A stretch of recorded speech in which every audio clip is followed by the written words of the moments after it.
Lord, greetings. This is Gilles Mansillon. I wanted to come and say hello, to greet you, to offer guidance and inspiration. I've been getting used to doing that every day. One day I may not have time to do that. Hopefully, I will be involved in my project. But for now, I do have time, and so I think it is important to share what we know about this inner transformation, the process of ascension, the whole. Because there is more and more people awakening to this potential, and we want to comfort them in their belief that they can be more than life, than what as we have been taught by society. And so the highest wisdom for us today is the higher self. It is our soul, it is our higher soul, it is our spirit guides. And above that, that will connect us to our I am presence. For the higher self is how do we connect to our soul? How do we connect to our higher self? What it is a matter of aligning our heart and our mind and our desire into this desire for wisdom, for freedom, for ascension, for love. And so we want to be connected, to pay attention to the dreams, to pay attention to the signs. Very important. I want to talk to Jacques Lacan, who's very much in well, it was more Carl. It was Jung, who was really much about synchronicity and the signs. Sorry, but I'm going to talk about Lacan afterwards. We need to understand is partnership. How do we partner with the universe? How do we partner with God? How do we partner with each other in order to make things happen? So it is all about finding the harmony, the balance in the relationship between our soul, our spirit, and our physical life.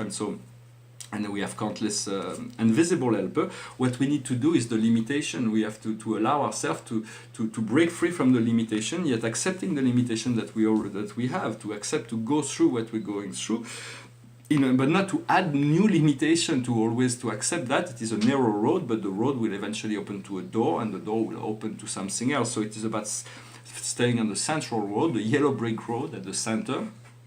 Between dark and light, there is this river of light, and this is what we follow. We follow that river of light, and when at some point it will return into the unity of the ocean.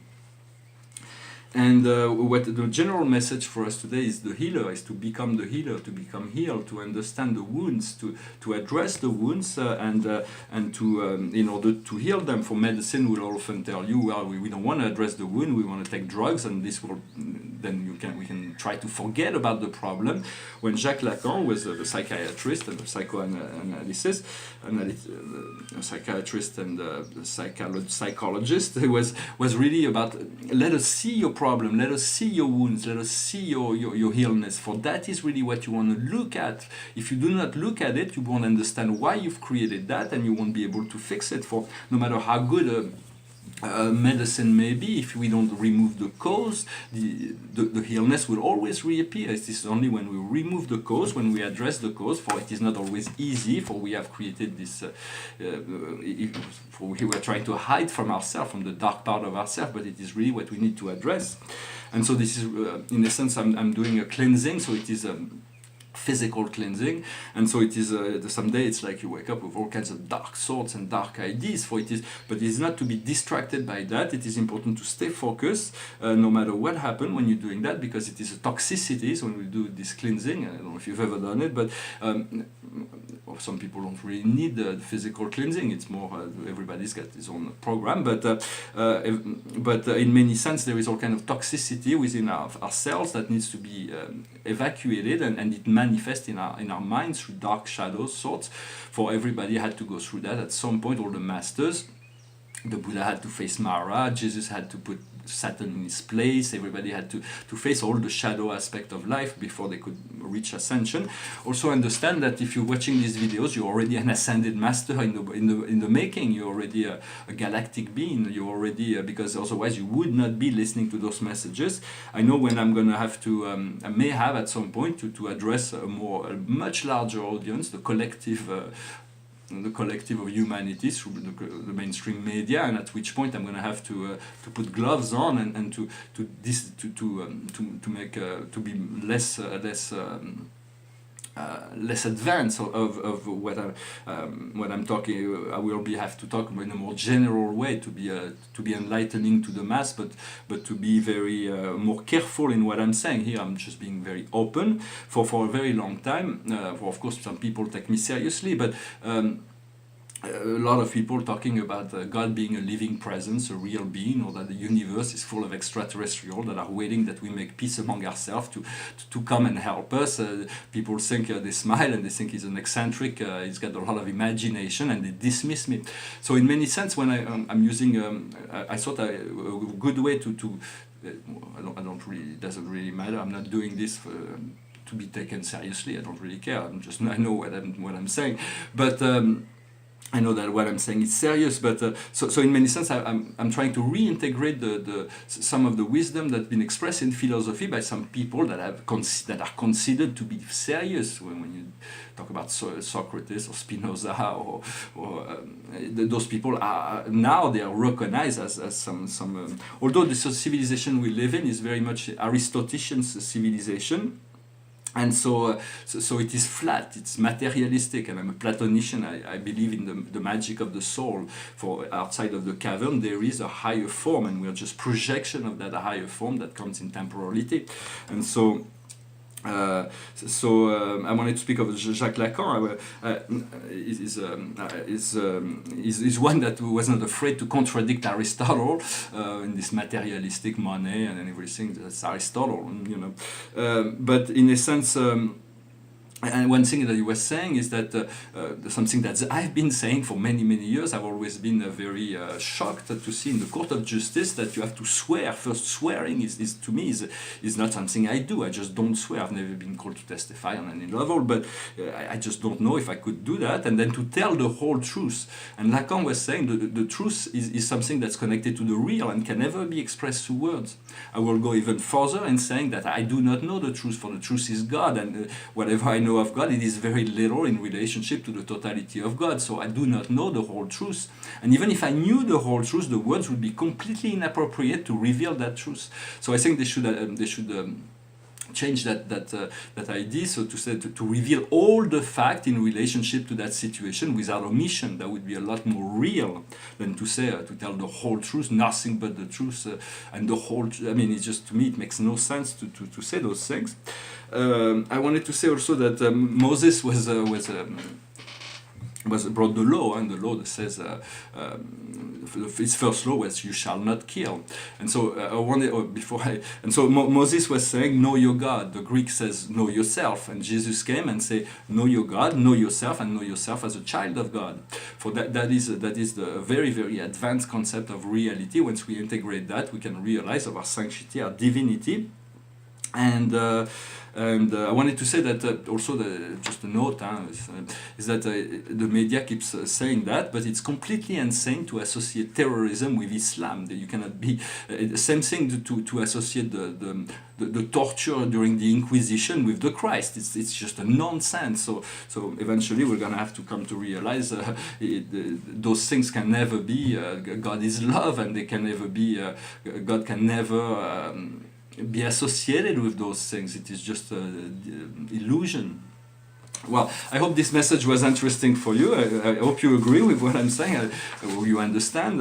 The painting behind me is part of my first series of painting. This one is a recent part, but my first painting, when I started discovering those paintings, were very large format. Where I did some kind of Jackson Pollock kind of painting, and then I wrote spiritual text on top of it. Sometimes I had to write it 100 times, so those texts became that opened my channel. Then I became very spiritually connected through the process of creating those paintings. And I just found I have hundreds and hundreds of notebooks and drawings and sketches. I recommend you take notes of many notes. And it's good to learn to draw, to educate your hand, to even if it is not to show to others, but it's very it's an easy practice. Doesn't cost all that much. You have some paper and a pen. And I was looking at this note, it's from 2005, and I took a little note that I thought was interesting. It says, God, we have to recognize that God is an absolute reality of all existence. Not to see the actions of God is to be blind. Not to hear the voice of God is to be deaf. Not to read the codes and utilize the keys of the universe is to be analphabet. So we got to learn to open our eyes, to listen, and to utilize all the tools that life has given us. This is a poem. It's a poem that really was very powerful for me. It's a poem I used 3 times in the painting. The first one time I did it was on a large bed sheet. It's a beautiful piece. I still have that one. The second one was stolen from me, and this one is the third. I still have that. It's a more recent piece. It's maybe a bit austere, but it's still very, very dynamic. There's a lot to it, and it says, "Divine love, I come to you again today, overwhelmed by an intense affection. And what I have for you is my love that I cannot fully express because the limitation of language, in which no word can nearly convey the true effusion of my heart. My beloved children, I am love, and love is me.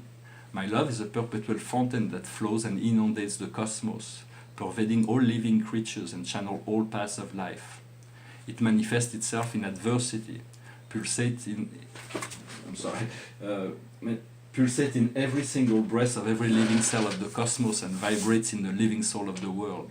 It can be said that my love knows no limit, no bound. Only those who grasp the truth can experience its presence, which embraces and transcends all times and all spaces." Well, I hope you can relate to that. Thank you very much for liking, for sharing, for subscribing. I'm really glad to see that those messages are being heard. I'm going to finish with a little song, just to finish in music. It's an old song. It goes like this. Words are flowing out like endless rain into a paper cup. They slither while they pass, they slip away across the universe. Pools of sorrow, waves of joy are drifting through my open mind, possessing and caressing me. Jaguru Diva Home. Nothing's gonna change my world. Nothing's gonna change my world. Nothing's gonna change my world. Nothing's gonna change my world. Images of broken light which dance before me like a million eyes. They call me on and on across the universe. Sorts meander like a restless wind inside a letterbox. They tumble blindly as they make their way across the universe. Jaguru Diva Home. Nothing's gonna change my world. Nothing's gonna change my world. Nothing's gonna change my world. Nothing's gonna change my world. Sounds of laughter, shades of light are rising through my open ears, inciting and inviting me. Limitless undying love which shines around me like a million suns. It calls me on and on across the universe. Jaguru Diva Home. Nothing's gonna change my world. Nothing's gonna change my world. Nothing's gonna change my world. Nothing's gonna change my world. Jaguru Diva, Jaguru Diva, Jaguru Diva. Well, I wish you a wonderful day. May you live in the blessing and in the full expansion of all that is before us to be embraced. Thank you very much. Namaste.